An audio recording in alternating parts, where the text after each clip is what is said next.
Okay, so my name is Sergiu Marin. I'm manager of ICT department in Polaris Medical from Cluj-Napoca, Romania. And our role in the SPHINX project is as end users. In the next slides, I will present you the cross-border scenario and the testing of the SPHINX tool in this real life scenario. Most of the components that we tested, it's almost the same like in the inter-region scenario.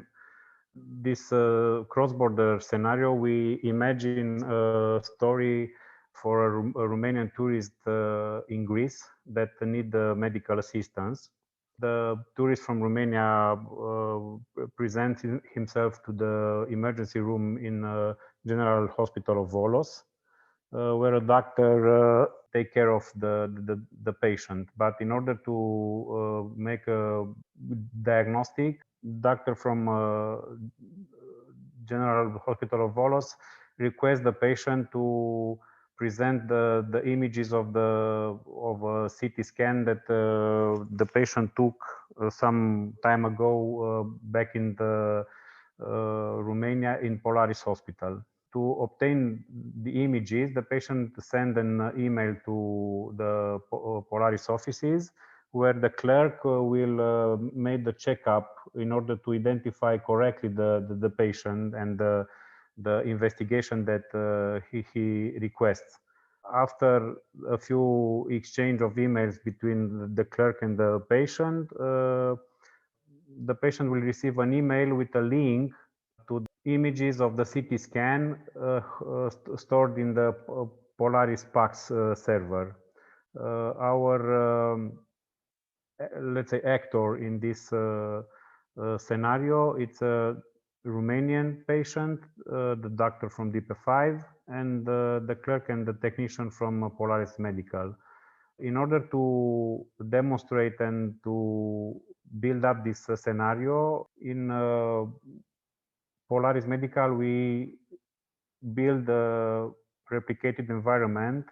We install a separate PAX server, and we used different VLANs and equipment in network, in a firewall. We build up a laptop from a technician and for the clerk.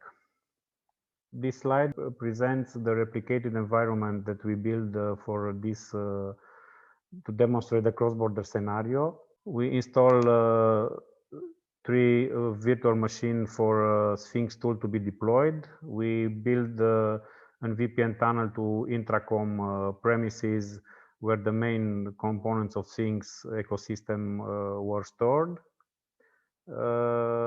And we build a different VLAN for the traffic originated for the SPHINX project.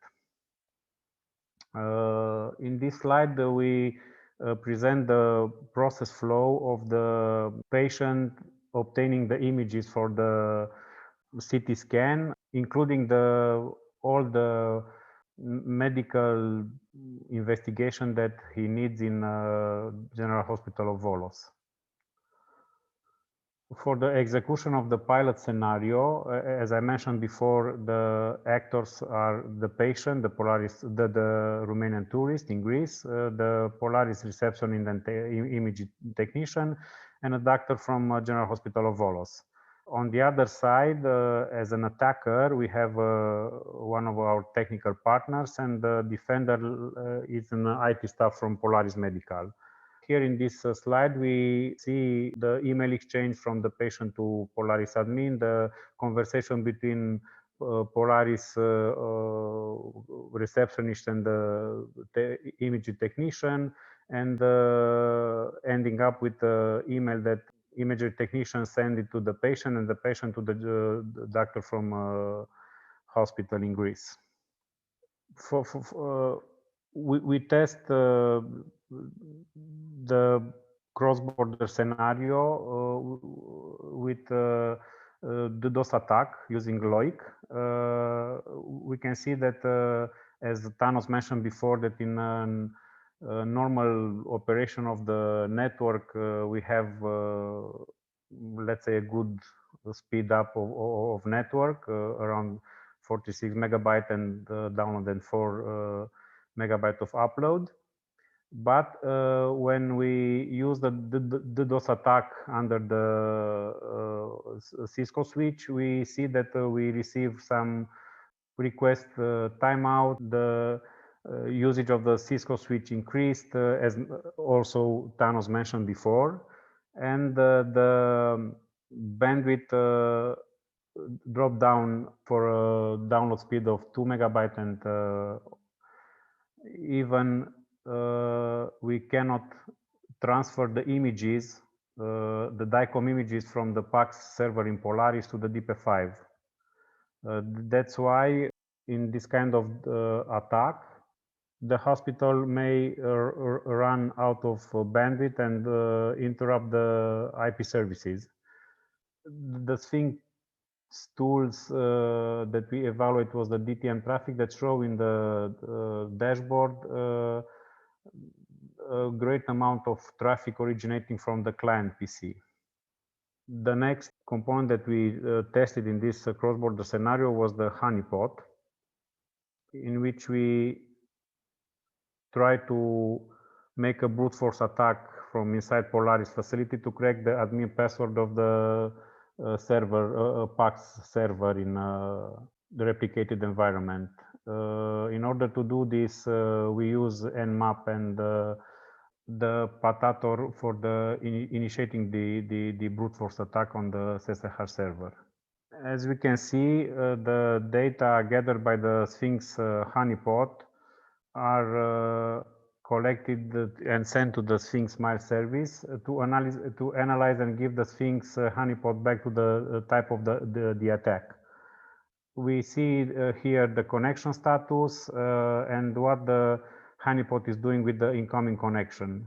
The data gathered by the Honeypot is built in some kind of a container, let's say, in which we can see the duration of the attack, the protocol that it was targeted, the service targeted, and even if the attacker has a successful logged in or no, and the type of the attack and the probability of the attack type given.